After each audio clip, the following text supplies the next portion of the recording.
এই টিলাম আমার বন্ধু, এই টিলাম ভাইকে আল্লাহ তুমি, আল্লাহ আমি মোনাজাতের মধ্যে একটু পড়ে যাই, আল্লাহ টিলাম ভাইকে তুমি টিলামের আওতায় দিয়ে দাও আল্লাহ।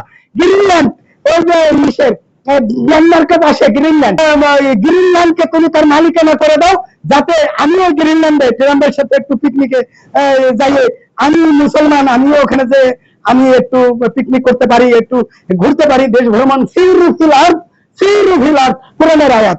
এই জন্য আমি একটু পৃথিবী কাইফা কানা আকিবাতুল মুকাজ্জিবিন, মিথ্যাবাদীরা ফেরাউনদের কি গুরুদশা, এই জালেম বাদশাদের কি দশা, এই জন্য আমি দেখতে পারি। এই টিলাম ভাই জন্য আমার একটু টেলিফোন করে, টিলাম ভাই জন্য আমার একটু টেলিফোন করে দরকার আছে। আমি জি2জি, আমি যেহেতু ভবিষ্যৎ বাংলাদেশের প্রেসিডেন্ট, উনি বর্তমানে প্রেসিডেন্ট, আর ওনার তো রাজনীতিতে সিনিয়র, আর শি জিনপিং সেজন্য আমার সাথে যোগাযোগ করে যাতে ভারতের সাইজ করা যায়। আল্লাহ অনেক দোয়া হয়ে গেছে, দখল দিয়ে দাও।